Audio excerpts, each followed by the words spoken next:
का प्रयास कर रहा हूँ, जिसका विषय है अरुण कमल जी की सुप्रसिद्ध कविता नए इलाके में और खुशबू रचते हैं हाथ। कोई भी विधा पढ़ने से पहले उसके कवि या लेखक के बारे में जानकारी करना बहुत आवश्यक होता है। भले ही कवि या लेखक के बारे में आपके प्रश्न पत्र में सवाल न पूछे जाएं, किंतु अपने दिमाग और अपनी बुद्धि के पुनर्बलन के लिए हमें जानकारी होनी अवश्य चाहिए। इसलिए आज हम आपके लिए लाए हैं अरुण कमल जी की सुप्रसिद्ध कविता नए इलाके में और खुशबू रचते हैं हाथ। अरुण कमल का जन्म बिहार के रोहतास जिले में और नासरीगंज में 15 फरवरी 1954 को हुआ था। ये अभी या वर्तमान में पटना विश्वविद्यालय में असिस्टेंट प्रोफेसर हैं। इन्हें अपनी कविताओं में साहित्यिक अकादमी पुरस्कार सहित अन्य कई पुरस्कारों से भी सम्मानित किया गया और इन्होंने कविता लेखन के अतिरिक्त कई पुस्तकों रचनाओं का ट्रांसलेशन यानी अनुवाद भी किया था। कई बहुचर्चित पुस्तकें हैं, अपनी केवल धार, मजबूत इलाके में, नए इलाके में, पुतली में संसार, और ये चारों कविता संग्रह हैं। साथ ही साथ अरुण कमल जी ने मायाकोव्स्की की आत्मकथा जो कि जंगल बुक का हिंदी और हिंदी के युवा कवियों और कविताओं का अंग्रेजी में अनुवाद किया, जो वॉयसेज नाम से प्रकाशित हुआ। अरुण कमल जी की जो भाषा थी मूलतः खड़ी बोली के अनेक लय व छंदों का समावेश है और इनकी कविताएं जितनी आप बीती हैं उतनी ही जगबीती भी कहती हैं, यानी जो अपने जीवन में घटा या दूसरे के जीवन में घटा उन सब का वर्णन करती हैं। तो चलिए प्रस्तुत पाठ की पहली कविता नए इलाके में एक ऐसी दुनिया में प्रवेश का आमंत्रण है जो एक ही दिन में पुरानी पड़ जाती है। यह इस बात का भी बोध कराती है कि जीवन में कुछ भी स्थायी नहीं होता। इस पल पल बनती बिगड़ती दुनिया में स्मृतियों के भरोसे नहीं जिया जा सकता।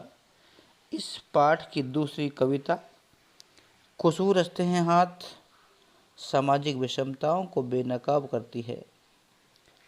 यह किसकी और कैसी कारगस्तानी है कि जो वर्ग समाज में सौंदर्य की सृष्टि करता है या उत्पाद करता है और उसे खुशहाल बना रहा है, वही वर्ग अभाव में गंदगी में अपना जीवन जी रहा है या बसर कर रहा है। लोगों के जीवन में सुगंध बिखेरने वाले हाथ भयावह स्थितियों में अपना जीवन बिताने को मजबूर हैं। भयावह कहते हैं बैड कंडीशंस। क्या विडंबना है कि खुशबू रचने वाले ये हाथ दूर दराज के सबसे गंदे और बदबूदार इलाकों में जीवन बिता रहे हैं। स्वस्थ समाज के निर्माण में योगदान करने वाले ये लोग उपेक्षित हैं। आखिर कब तक?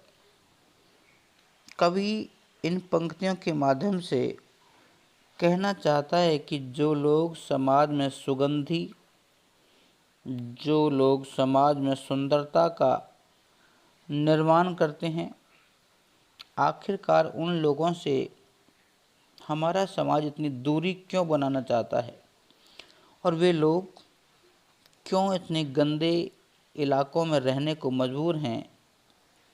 और अभावग्रस्त जीवन जी रहे हैं।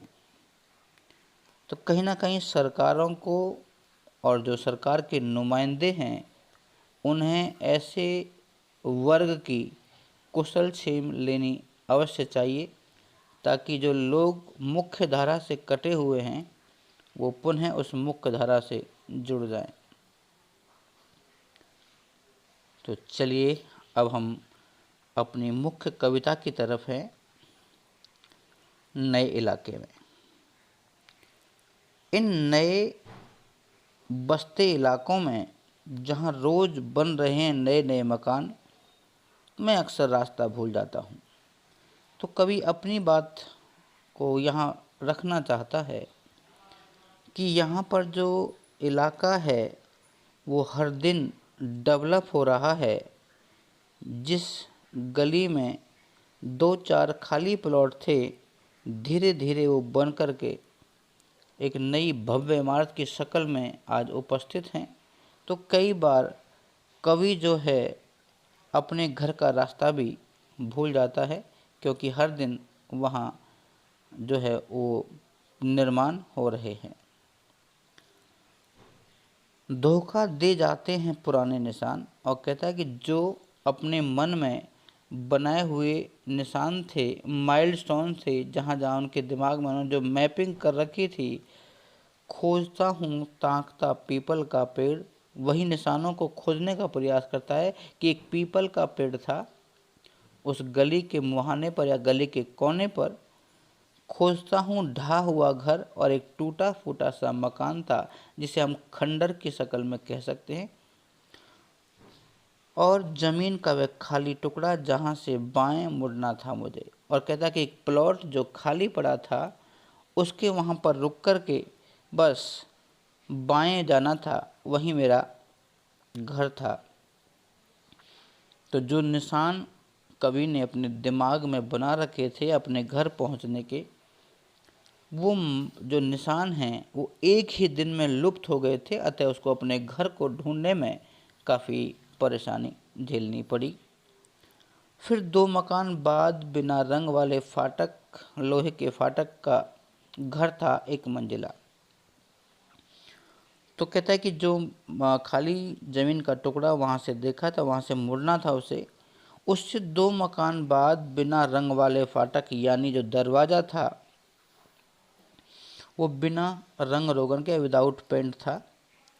बस उसी के पास था मेरा एक छोटा सा 1 मंजिल का घर, जिसे ढूंढने में कवि काफ़ी परेशानी महसूस कर रहा था। और मैं इस बार एक घर पीछे चल देता हूँ या 2 घर आगे ठमकता हूँ। कहता है कि मैं जिस जगह पर जाना चाहता था, या तो उस घर से मैं 2 मकान आगे पहुंच गया, या उससे 2 पहले ही ठिठक करके रुक गया। ठिठक कर रुक जाना मतलब संदेह करना, कहीं ऐसा ना हो कि मैं गलत घर की जो डोर बेल बजा दूं और कोई हम पर आक्रोशित हो जाए, गुस्सा कर जाए। अब कवि को लगता है कि उसे बहुत समय हो गया ढूंढते, लगता है कि यहाँ का जो जीवन है काफ़ी बदलाव चाहता है। यहाँ रोज़ कुछ बन रहा है, रोज़ कुछ घट रहा है, यहाँ समृद्धि का भरोसा नहीं। कहता है कि शहरी जीवन हर दिन नए बदलाव की तरफ है, और जो चीज़ पुरानी थी उसे तोड़ करके नए रूप से उसको रचना करने का जो होड़ है वो लगातार बढ़ रही है। इसीलिए जो कल पुराना था उसे तोड़ करके आज नया बना दिया गया। इसीलिए कभी कभी तो कवि को अपनी स्मृति यानी अपनी याद पर भी भरोसा नहीं रहा। एक ही दिन में पुरानी पड़ जाती है दुनिया, जैसे वसंत का गया पतझड़ को लौटा हूँ। और कहता है कि मुझे आज अपनी ड्यूटी पे गए या अपने घर से निकले हुए एक ही दिन हुआ है, जब मैं शाम को लौटा हूँ तो यहाँ का मौसम, यहाँ का जो हालचाल है पूरा पूरा बदल गया है। ऐसा लगा कि मैं वसंत में गया था, स्प्रिंग सीजन में गया था, और ऑटम सीजन में यानी पतझड़ में लौटा हूँ। जैसे बैसाख का गया भादों में लौटाऊं। बैसाख और भादों के दोनों महीनों में काफ़ी समय है, 3-4 महीने का। और अब यही है उपाय कि हर दरवाज़ा खटखटाओ और पूछो, क्या यही है वो घर? अब इतनी क्रियान्वयन हो गई है, नई चीज़ें वहाँ आ गई हैं, कोई उसे ये भ्रम हो गया कि मैं अपने घर नहीं पहुँच पाऊँगा, तो उसने सोचा कि क्यों ना मैं हर घर का दरवाज़ा खटखटा के पूछूं कि ये वही घर है जहाँ मैं जाना चाहता हूँ।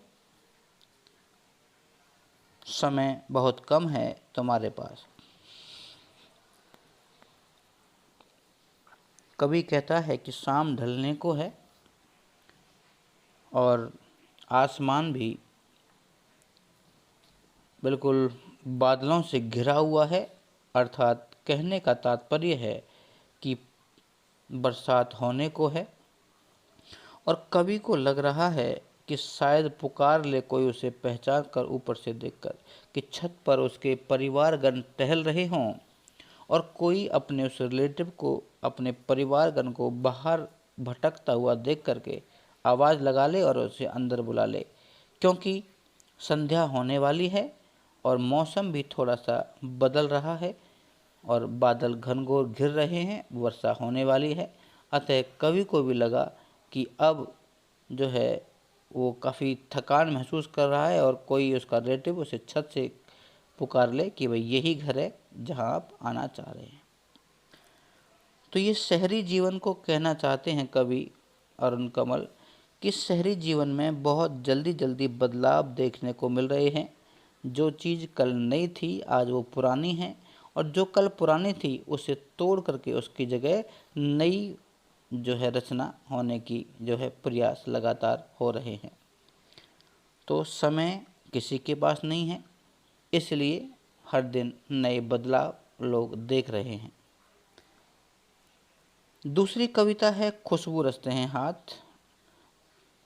ये अरुण कमल जी की बहुत चर्चित कविता है कि जो हाथ लोगों के लिए खुशबू बनाने का काम करते हैं या दूसरे के जीवन में रंग भरने का काम करते हैं, वही हाथ मायूस हैं, उपेक्षाओं के भार तले दबे हुए हैं, समाज से तिरस्कृत किए गए हैं और गंदे इलाकों में रहने के लिए मजबूर हैं। चलिए कविता देखें। कई गलियों के बीच, कई नालों के पार, कि जो कई छोटी छोटी गलियां, जिसको स्लम एरियाज में जो उनकी जो गलियां होती हैं, स्ट्रीट बहुत ज़्यादा कंजस्टेड होती हैं, और कई नालों के पार गंदी बदबूदार जगह, यानी जहाँ पर पूरे शहर का जो कचरा है या गंदगी का जो पानी है उस नालों से निकलता है, वे लोग उन्हीं के आसपास करा करके अपने रहने का आश्रय स्थल बना लेते हैं। कूड़े करकट के ढेरों के बाद, और कहते हैं उन्हीं नालों के आसपास कर कूड़े करकट के विशाल ढेर जो हैं वो बने हुए हैं।